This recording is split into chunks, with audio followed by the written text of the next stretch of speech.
about Dash Statement is it takes improv pieced panels, strips, and blocks and puts them into quilt patterns that you can follow easily with cutting instructions. It includes sorting instructions also. So we're just going to start by taking a couple of my bits. I like to call my scraps bits, pieces, strips, strings, and chunks, and all of that is explained in the book, of course. I'm not worried that these two pieces aren't the same length because I am going to just sew what I have, trim it with my scissors, and you'll see how quickly and easily they go together. So I'm not super worried about a 1/4 inch seam. I mean, it's pretty darn close, but give it a quick trim with my scissors, set that aside. Frankly, the way that this part of piecing came about is that I'm just a little bit lazy and I don't like trimming pieces to specific sizes because I feel like it's very wasteful. So I'm going to take I've got a couple of bits put together. Now I'm going to take a piece. This is just what I call my scraps that are slightly bigger. We're not going to the ironing board. Again, a little bit of a lazy quilter here. I'm going to take notice of the way that the seam is laying and just make sure that when I sew, I keep it going in the same direction. Okay? Again, it's not the same length and it's slightly off kilter, and that is all right too. I'm going to just trim it off, open it up. Now if I really wanted to, I could straighten that with my scissors, but I don't want to. Part of the beauty of improv piecing is that it kind of gives a little bit of a wonky or off kilter look. So I'm going to add another piece, taking note of the way that the seam is laying, and sew it. When I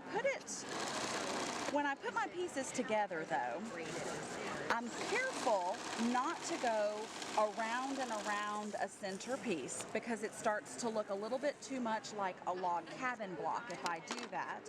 And I try not to put too many pieces going in the same direction, otherwise it starts looking like a rail fence. So completely random is key with disjointed seams as much as possible. So I've got a couple of bits, a couple of pieces, now a strip or a string, a little bit shorter. I'm not going to put it here because that would kind of add to a log cabin kind of look. So I'm going to just add it over here. I'm not worried too much about color distribution either because kind of the beauty of a scrap quilt is realized whenever everything is all together. I've got a mix of more subdued fabrics and brights. Give it a trim. Now, it looks like I'm ready to add a few more little pieces this way. Again, just really quickly grabbing and sewing together. I'm thinking I'm going to add another little section right over here, just because I feel like the piece needs that.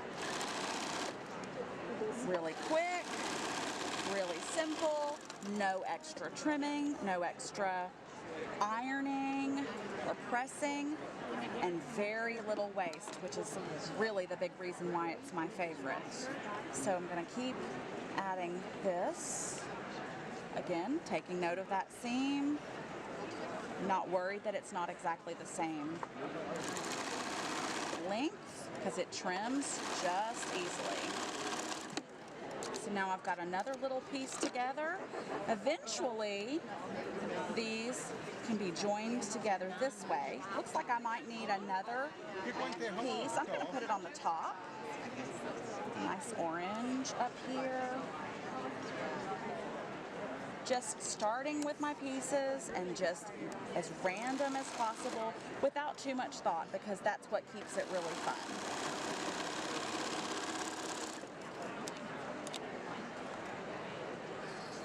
Now, if you are the type of person that would use that piece, I am not, but you can add this back to your scrap pile. Any piece that you cut off, if it's not too small for you, it's not too small. And if it's too small, then you can toss it whenever you're ready. I'm going to kind of put these like this. lots of options. Although I'm seeing how this seam is together, I prefer not. So I'm gonna just put it like this, and now I've got all disjointed seams. The disjointedness of the seams is what really gives it a very random look. Okay, it's not perfectly straight, but that's okay. I'm making it straight whenever I put my seam together, okay? Now, do I always make sure that my seams are laying the same direction? I try. I'm never completely perfect with it, but that's not a big deal, okay? This is hanging off. I'm gonna give it a quick trim with my scissors. And so I've got a good sized piece that can be added to another. Add one more. Now these are the strips that are longer than 12 inches. And I can add this wherever I want. I think I'm gonna put it right over here just to kind of round it out. The seams get twisted. It's not ideal, but it's not the end of the world. In fact, nothing is the end of the world when you're talking about improv piecing. There are no rules, and I say that truly because once you get into the groove of it, you'll kind of feel your own, get your own style and your own flow going. The book, of course, has step-by-step guidelines, but if you find a way that feels more comfortable, you're free to just kind of branch off and have fun with it.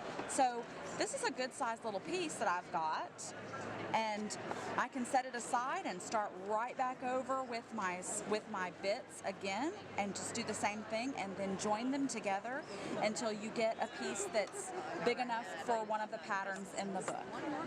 Super, super easy, very little waste. This, from all of that, this is the only waste I have. Can you imagine how much waste I would have if I had trimmed each piece to a specified size? So, it's really a lot of fun, and I hope you give it a try.